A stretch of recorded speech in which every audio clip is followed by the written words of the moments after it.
Hey everybody, it's Gavin with SimonFX.com, and the Aperture presets are here. LightFlow has arrived and I'm super excited to show it to you. I have been working on these for months, actually started this whole process around the time that Aperture got presets, which has been over a year now when Aperture 3 came out, and I've been working on presets, releasing a little to you guys here and there, and the full collection is finally here. LightFlow for Aperture, and I'm here today to show you what it's got. I think you're going to really like these. So I've started here in Aperture, and let me actually just, I got a collection of demo images. There's 100 or so images in here, and we're going to go through and try and edit a bunch of these as quickly but effectively as possible in a short period of time so I don't drag this out too long. Let me start by talking about the presets in Aperture, and let me actually go into the adjustments, and I'll go into presets. And if we go into edit presets, I actually want to show you kind of an overview. What we have, and I'm going to zoom in here a little bit. All these are actually listed on the site on SimonFX.com, and descriptions of all the presets and all that kind of stuff. But we have category 0, which is essentials, and we're going to come to that. That's kind of workflow, get you started kind of stuff. Then we go down into color basics in category 1. Now that is just kind of a variety of color enhancers and general fixers, if you will. Okay, and then we go into 2, which is color masters, more creative stuff like cross processes and special effects and that sort of thing. And then we have category 3 is black and white stuff, and then category 4 is utility, sharpening, and that grain and that sort of stuff. So a lot of organization, as I do in all my presets, as I do in my Lightroom presets. Organization and workflow is a big deal. I love getting creative and making sure we know what we're working with our photos, but we need to do it in a way so we can be efficient and get this workflow thing really down. So to start with, what I've done is I'll do the grid edit, and you may have read about this on my site. What I try and do when I edit photos is I'll start in a grid, I'll go through, I'll sort out the ones I want, and then I'll go and do an automated preset to start those off with. In this case, let me just select a few here, and let me bring this up a little. I'm just going to select these 6 for now. Now what I'm going to do is, rather than select a preset from here, because this would just do it on the active photo, which is fine, but right now I want to do a batch. So I'm going to go to Photo, Add Adjustment Preset, I'm going to go to LightFlow, and I'm going to go right up here to Superhero. The Super Series kind of starts off the set. These are some of my signature effects for batch corrections and just kind of automated. So the Super Series started a couple years ago with my Lightroom presets, and I've now redone it for Aperture. It has its own versions for Aperture, obviously, and I think these are going to be really effective. I know they're really effective. I've done a lot of work and a lot of experimenting just on these presets to make sure that they're good for general batch correction. So I'm going to apply Superhero as I talk about this, and it's going to go through, and you're going to see it start doing this general correction to these images. Now, the thing with the Super Series is you can go in and you can apply this to, say, 1,000 images and walk away. And you can see that it's changing these, and it's going to take a minute because I'm working on full raw files so I can give you real examples of what we're dealing with and have actual results. And as you can see, it's going through and correcting, and as with any auto preset, it's not getting everything completely perfect. These ones are a little bit down, especially on the blue tone, so I will probably go up and actually just manually do some white balance corrections on those. I won't right now because I want to stay focused here. But it's going through applying this auto correction.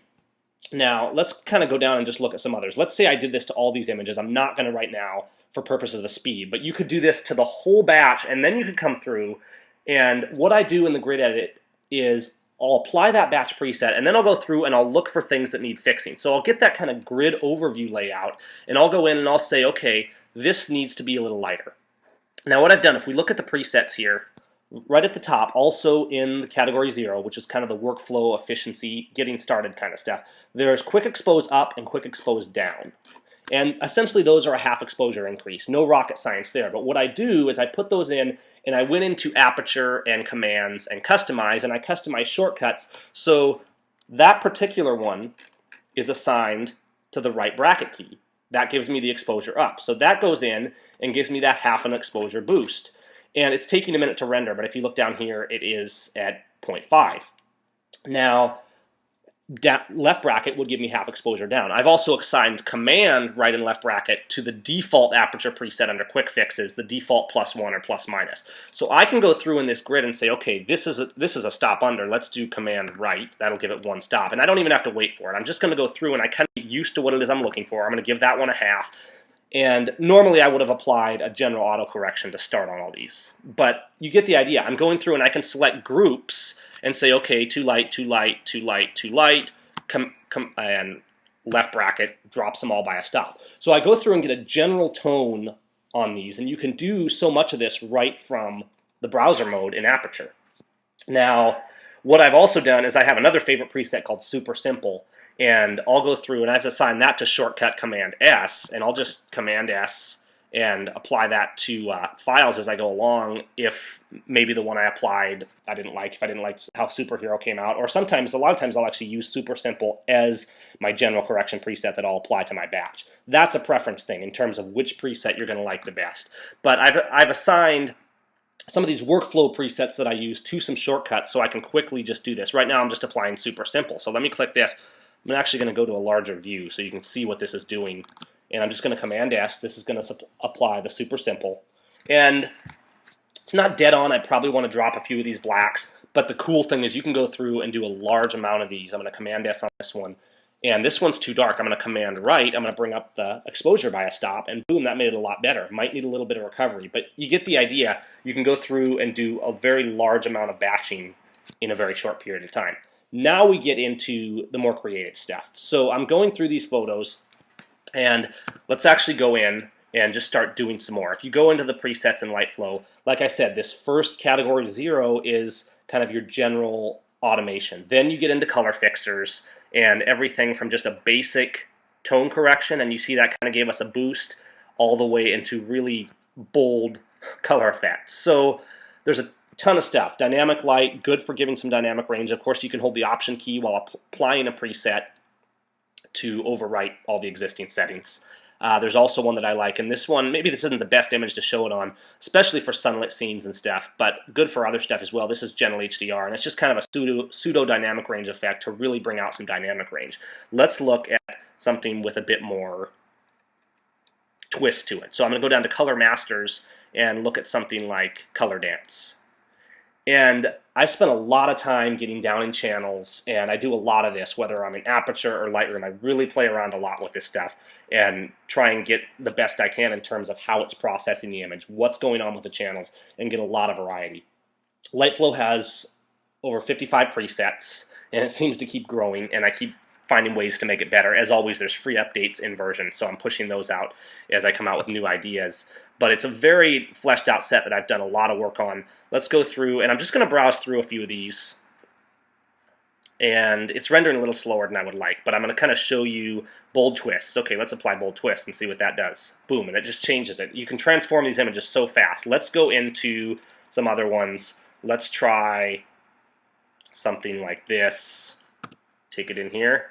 And I'm not going to have time today to show you every single image, but there's lots of sample before-after samples on the site. There's also a full list of all the presets. And let's look at Faded Glory. This is kind of a cool vintage effect that's more than just dropping the saturation. Just going to apply this. Voila. And I'm going to go to split view, actually, so I can see the thumbnails and get through these a little quicker. So we've started in a grid, and we've kind of worked through and been doing more and more in terms of getting into more creative effects. Start with basic corrections. This would actually be corrected to a little more of an essential level. So I'm going to do Command S and apply Super Simple, and just really kind of corrected a general range of things in there. Now I'm going to go in, let's try something a little more creative, like some black and white. Let's go to category 3 down here and take a look at some black and white options. There's quite a few black and whites in here. And let's go for Wilderness. And it's just going to convert it right over. And I'm just going to start flipping through different images here and just trying things.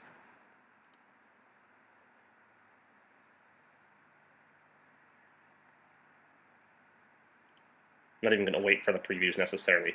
Golden Pixies, that one's a bit much. I'm really not liking that on that one. Let's try Color Dance on this one.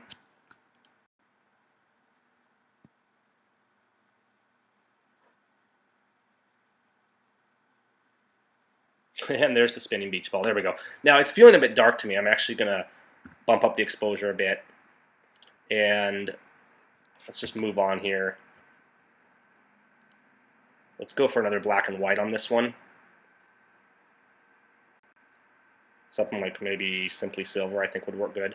Now, okay, I'm going to apply a black and white, and that looks good. Now I'm going to go down, and there's actually tones also that are meant to go with the black and white. So I'm going to scroll down in LightFlow, and let's try the Dusted Warm tone, which will essentially leave the black and white settings alone. It'll just apply a little bit of a color tone over the top of it. So that makes them really versatile. Now I'm actually going to use the right bracket key, which will apply the half stop increase, and just keep moving forward here. And let's try some more color twists, maybe some kind of a cross process. Let's go to gently crossed. And really you can go wherever you want with these. It just depends on the look you're getting. So the way LightFlow is set up is you have these different categories and all this different stuff you can do. And if you have general corrections you need to do and you're just trying to keep a natural look, that's fine. Or if you want to get into some more color twists and really get a little more creative, you can totally go there too. Let's use something that equalizes a little bit. Let's try Gentle HDR. I think that'll help this one out a lot. Oh yeah, that brought a lot, just kind of a lot of general dynamic range.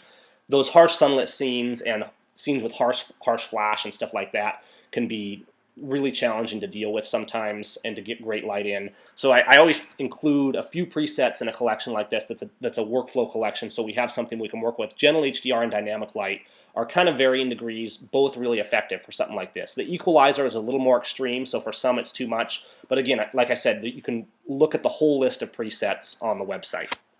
And let's just go through. I'm going to apply Super Simple to this one. Like I said, you can apply some shortcuts to your favorites.